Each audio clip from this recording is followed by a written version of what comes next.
Hola, mi nombre es Héctor Campos, soy profesor de Derecho Civil en la Pontificia Universidad Católica del Perú y en la Universidad Nacional Mayor de San Marcos. En esta tercera lección, destinada al concepto de negocio, la voy a dividir en tres partes. En primer lugar, una aproximación metodológica, en segundo lugar, una aproximación histórica y en tercer lugar, una aproximación funcional. Empiezo con lo primero, aproximación metodológica. Considero que para abordar y entender de la mejor manera la categoría de negocio jurídico es indispensable abordar la misma desde 4 puntos de vista completamente diferentes. En primer lugar, una aproximación histórico-comparatista. En segundo lugar, una aproximación dogmática. En tercer lugar, una aproximación fenomenológica. Y por último, una aproximación funcional. Explico brevemente qué consiste cada una de ellas. La aproximación histórico-comparatista es indispensable cuando se aborda la categoría del negocio jurídico porque esta categoría no es una categoría que tenga origen o raigambre en el Perú. Es una categoría importada, es una categoría ajena a nuestro sistema jurídico históricamente considerado. Esta noción es una noción que tiene su origen en Alemania y por lo tanto prestar atención al desarrollo de la categoría del negocio jurídico en Alemania o en Italia tiene incidencia para poder comprender la cabalidad. Sin una aproximación de este tipo es imposible tener un adecuado conocimiento de la categoría del negocio jurídico. La segunda aproximación es una aproximación dogmática. ¿Esto qué significa? Que la categoría del negocio jurídico en tanto concepto no ha permanecido estática en el tiempo. Es una noción que conforme ha ido evolucionando la sociedad, ha ido cambiando en su contenido. Hay aproximaciones preceptivistas, aproximaciones normativistas, aproximaciones axiológicas, comunicativas, de diversa índole. Entonces, pretender que existe un solo concepto de negocio y que es una sola idea o una sola forma de ver el concepto de negocio jurídico es no solo ambicioso, sino hasta imprudente. Por lo tanto, esta segunda aproximación destinada a fijar el concepto de negocio jurídico desde una perspectiva dogmática también es indispensable. En tercer lugar, les decía, está la aproximación fenomenológica. ¿Esto qué significa? Entender que el negocio jurídico no es la única categoría como se puede estructurar el ordenamiento jurídico, que junto a la categoría de negocio jurídico existe la categoría de acto jurídico en sentido estricto o existen las categorías de hecho jurídico en sentido estricto dentro de lo que es la teoría general del derecho civil. Entonces, nuevamente, pretender abordar solo el negocio si es que no se aborda la perspectiva del acto jurídico en sentido estricto o del hecho jurídico en sentido estricto es ciertamente reducir el análisis a su mínima expresión. Y por último está la aproximación funcional, y es que más allá de las categorías, más allá del discurso histórico, es también importante prestar atención a para qué sirve la institución. Si es que uno no entiende para qué sirve la categoría del negocio, pues la categoría del negocio va a estar destinada a su inaplicación, va a estar destinada al fracaso. Este es el primer punto que quería comentar con ustedes, esta aproximación metodológica para poder comprender el concepto de negocio jurídico. Paso ahora al segundo punto, que es la aproximación histórica. De estas 4 aproximaciones, en esta ocasión solo me voy a detener en 2. Me voy a detener en la aproximación histórica y en la aproximación funcional. La aproximación dogmática, por razones de tiempo, no la voy a tratar, y la aproximación fenomenológica la trataremos en la siguiente lección. Empecemos. Aproximación histórica. Para resumirlo, hay que tener en consideración que la noción de negocio jurídico es de origen alemán.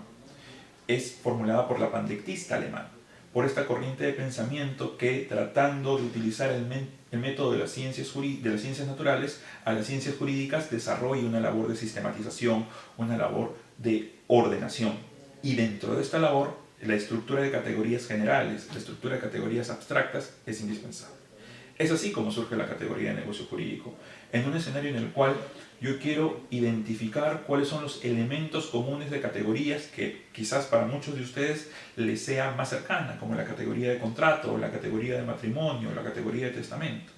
Si analizamos estas categorías, vemos que cada una de estas, o todas estas, tienen elementos en común.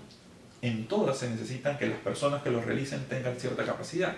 En todas se necesita una voluntad que determine los efectos de cada una de estas figuras. Y en todas se necesita que esta voluntad sea manifestada.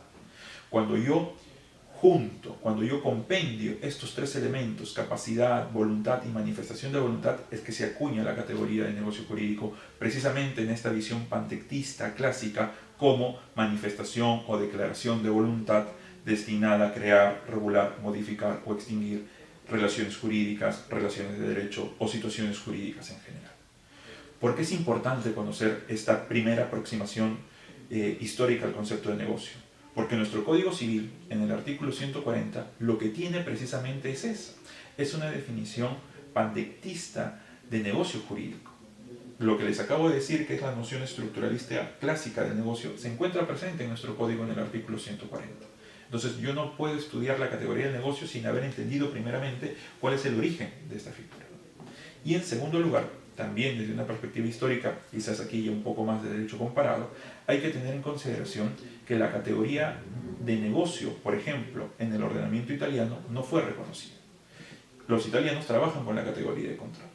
¿Por qué esto es importante?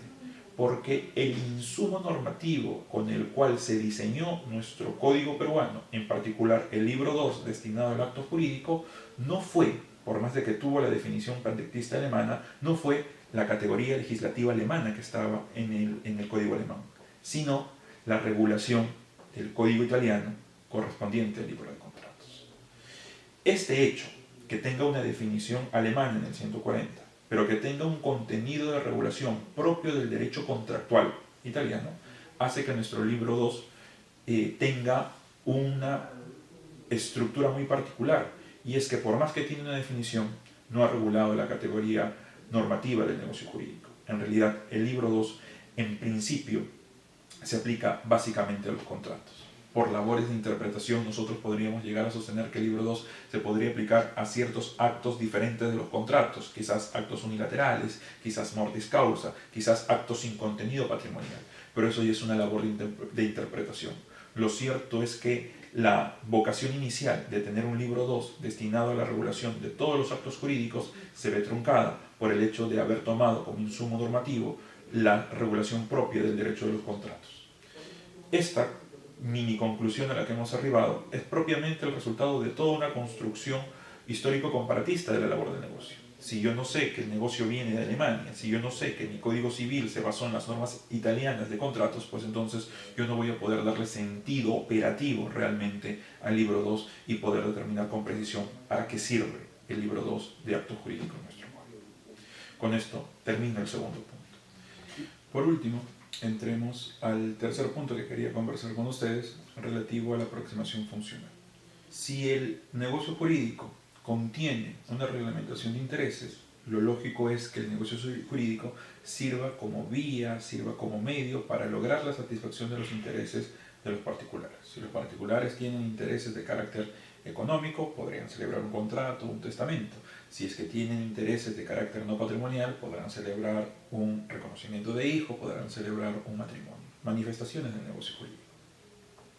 Pero sobre el particular, quiero hacer precisión en un punto que creo yo es importantísimo. Y es tener en consideración que el hecho de que el negocio jurídico sirva como vía para la materialización de la autonomía de los particulares no implica que cada vez que haya una limitación a esta autonomía se genere una exclusión de la categoría de negocio jurídico. ¿Qué significa esto? La autonomía de los particulares tiene un contenido muy diverso. Gracias a la autonomía, gracias a este poder jurídico, yo puedo celebrar cierta clase de negocios, puedo elegir cierta clase de negocios, puedo agrupar cierta clase de negocios para obtener una finalidad común, o en general podría celebrar o realizar negocios que no estén previstos legislativamente, estableciendo supuestos de negocios atípicos.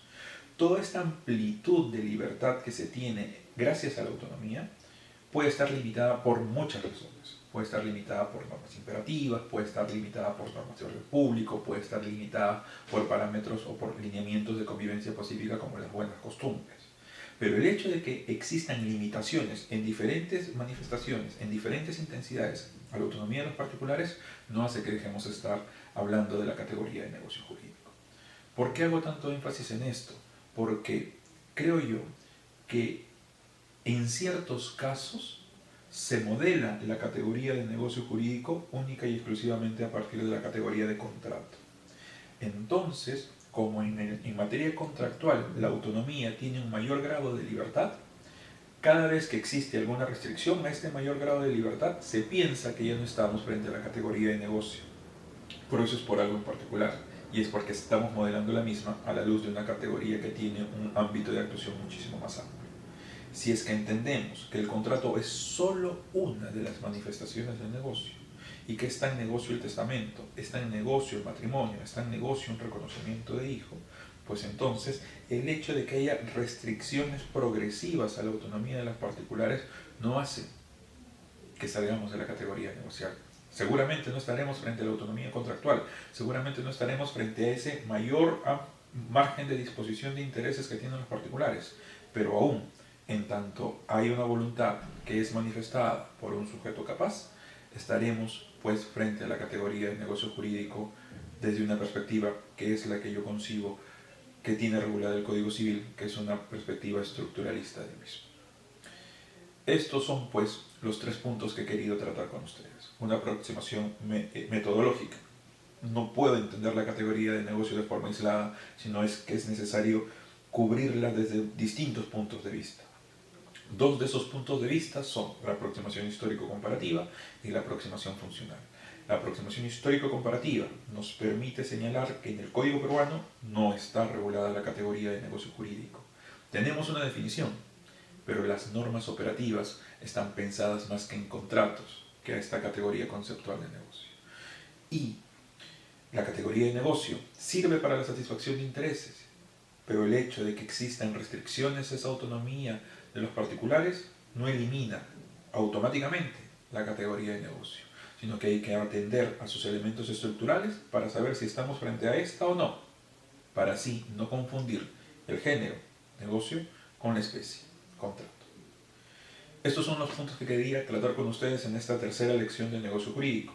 Termino reiterándole mi agradecimiento a los amigos de IUS 360 por la oportunidad de conversar de estos temas con ustedes. Hasta la próxima. Gracias.